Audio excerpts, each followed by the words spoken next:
Today, you guys are officially getting spoiled. I'm giving you this formula for free from my 3-ingredient whipped face butter. It's going to be a luxe one. So we're going to start off with our key ingredients here. Like I said, 3 ingredients. I was initially going to make it 2, but I went ahead for 3 just to give it a little bit of extra. You'll see why.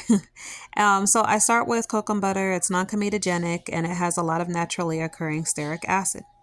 And that's why I chose this butter, because it'll firm up nicely and leave room for lots of oil. So this is going to be our jojoba oil. This is a unrefined one I got from a local vendor, but I'm going to link the another one that I use that you guys can get from Amazon. And it mimics the skin's natural sebum. So this is a really good luxury oil. And then the oil of choice that's the main carrier oil is rice bran. It's super lightweight and comedogenic. You guys can switch up whatever oils you prefer to have. These are just the 2 main ones that I personally love. So first we're going to be putting our hard butter and our carrier oil into a heat-proof container. And you guys are going to melt down the ingredients thoroughly. I like to use a double boiler. Some people prefer to use a like a microwave or something of the sort. You can, you can use a heat pan, whatever, too. I just personally like to use a double boiler because it gently melts them down. It doesn't tend to burn or scorch the ingredients because that would diminish the quality.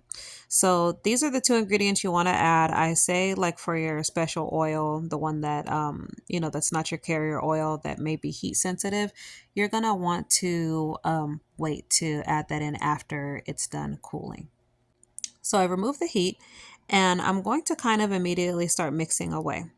So I let it pretty much melt, I want to say like 80% of the way, and then I removed it from the heat and just kind of let the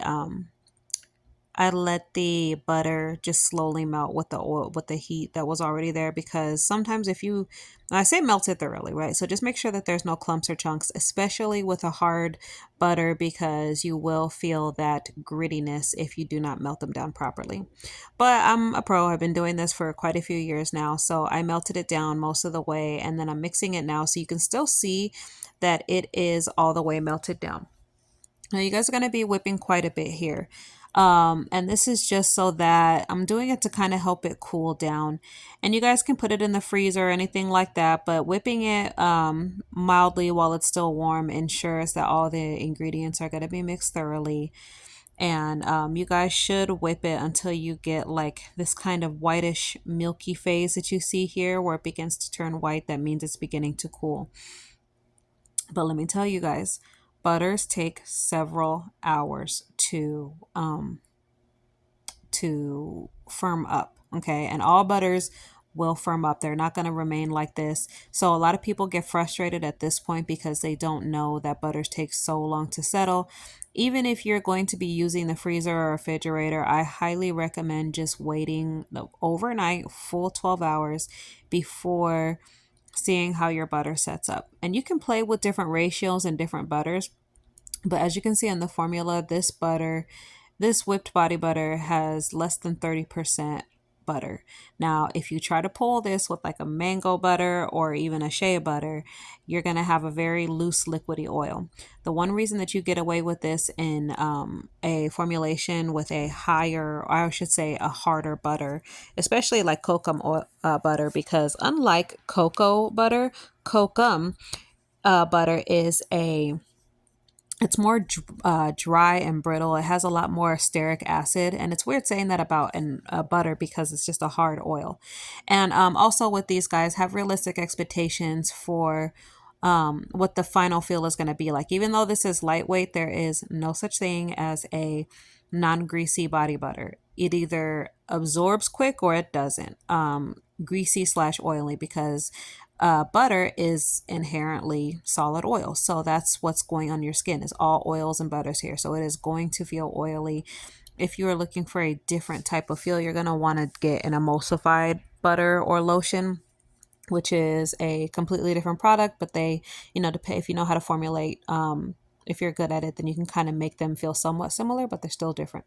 But I just wanted to say that about this. And also, the ingredients that I selected are non-comedogenic. You could use this and put in, if you wanted to try cocoa butter, it probably could work out well.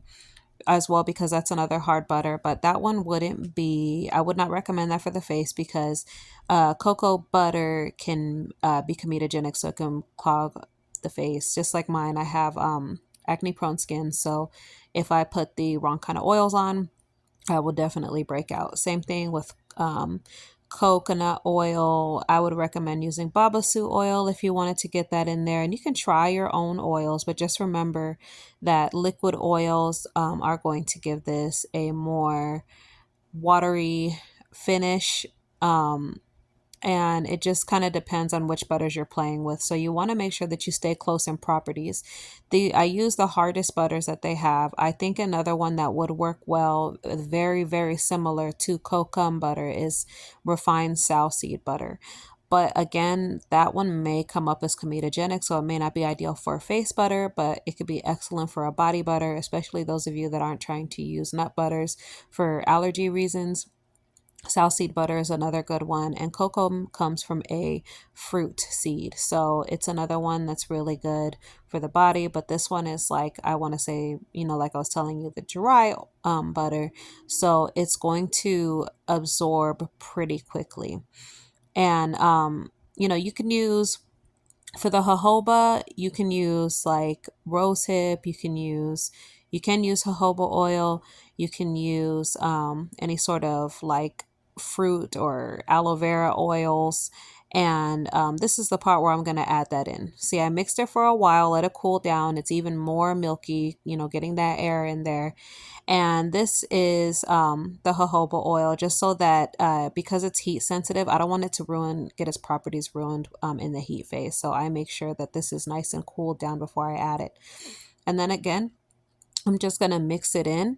Depending on who the vendor is for your oils, they may come out to be different colors. This jojoba oil was particularly more golden than I anticipated. I got it from a local vendor when I was still living in Phoenix, and it just came out beautifully. I love how vibrant that color is. Sea buckthorn berry oil. Sea buckthorn berry oil will also get you a similar color to this, and you can use other oils that are naturally colored. I love blueberry oil because of its bluish color. That doesn't really translate in the butters, but the smell, it smells like fresh blueberries. You can use evening primrose oil, just any oils that you might find good for the skin. You can use infusions, and that would be lovely. And then for your carrier oils, you can swap it out with safflower oil, fractionated coconut, or any really non-comedogenic oil if you're going to be using this for the face. But I call this one Naked because it's so simple. I really do love products that don't have any added fragrances in them. I'm not a big fragrance girly, so for me personally, I like to just have something a little bit more plain. So you guys don't have to whip as long as me. I do get impatient. But you guys are going to see here, I'm going to set it aside for a minute. And then when I come back, now this is when it's really starting to get ready to whip, okay? Left it for several hours. And always remember that. Be patient with your butters. Give them several hours.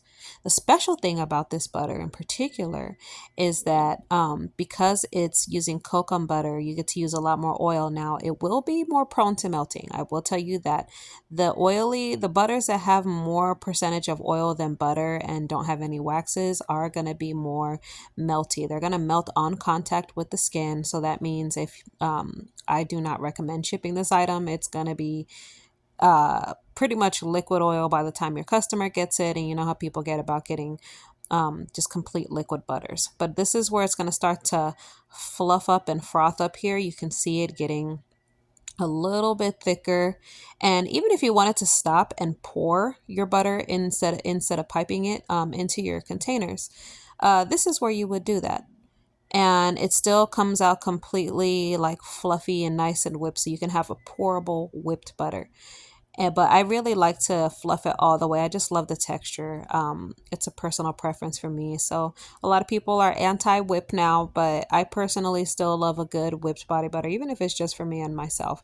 I love to use it, and I do like occasionally using a butter on my face. But I only use Kokum for my face. So you're just going to be whipping. The more you whip, the smoother it'll become, and it just requires time no matter how much you mix it. Even if you just get this, if you like let it cool down for like maybe an hour, right? And then you spend a whole nother hour just whipping away. um it's still not going to change the fact that it needs to set for that amount of time. And even after I do the final whip, I still let it set a good one more time for a few hours just to see how it settles up, and then see how I like to proceed from there. Now, one thing with this is if you are experimenting with your percentages and you want to try to get different textures, um, it's pretty simple. I always say it's easier to start with a higher amount of butter than it is in oil, because of the fact that if you want to add in more oil, if you want to have a lighter and fluffy butter, if it gets too solid, it's so much easier to just add in an oil at the end. Make sure you write down your amounts, measure them out to make sure that you're accurate with how much it is. I like ounces, a lot of people like grams, do whatever suits you. Just to make sure you're accurate and know how much you're putting into your batches to be able to replicate them exactly. But it's so much easier to just add more oil and fluff it. Even and whenever you do this, you're still going to add more oil, you're going to fluff it, and you're going to wait, let it settle, and kind of just allow this process. You don't Now, once it's finally cooled after heating and you let it set for 12 hours, you don't have to keep setting it for 12 hours every time. Just a little bit, like a few minutes, just to see how it settles up. If it's too liquidy and too watery and loose, you are going to have to melt more butter and whip it in. For softer butters, you can get away with not melting it, but you just might not get out all the lumps. So it just kind of depends on what kind of mixer you have and how thorough you are with it. So that's more of a personal preference type of thing. But pretty much what I recommend, if you're going to do shea, start with 50-50 or 40 with a little bit more butter, because it's super soft. And it's also going to, depending on what type of temperature you're in, what it's going to be. So this right here is pretty much the soft temp. Now, a lot of complaints that people have about cocoa butter is that it stiffens up and it gets hard. This, because of the ratios that I put for the oil and the butter, this does not stiffen up. It stays this nice, beautiful, light, fluffy, whipped, creamy concoction that you see right here. It was like soft serve ice cream. That's what my husband said whenever he saw me doing this. And it's just so beautiful and eloquent. It's this nice ivory type of pale white, and it just melts right into my skin. You guys, this is just a lavish and luxurious butter. You're going to love it when you try it, especially if you love whipped body butters. No matter how hard people try to get away from the whipped delicious goodness. And no matter how many things I made all types of lotions and concoctions you guys see, I still love a good, thick, fluffy, or even lightweight and fluffy whipped body butter. So thicker is gonna firm up more, and yeah, you guys can add more oil to this, but I would not recommend it, because a little bit more oil is just gonna make it so that it doesn't firm up or fluff at all, and then you'll just have another concoction. I say, happy accident. I've added butter to my serums before, and they stay nice and liquidy, and they come out feeling fabulous, especially Kokum butter, for you guys that know how it feels. It's just ultra, it's just ultra lightweight and fluffy. So as you guys are going to see here, I'm just kind of playing with the texture so you guys can see, and I'm going to do it in the next scene here so that you guys can see exactly what it's like. And this is after it's settled up for several hours. So give or take, whenever you fresh whip it, it's going to loosen up a little bit more than it does just whenever you let it sit there.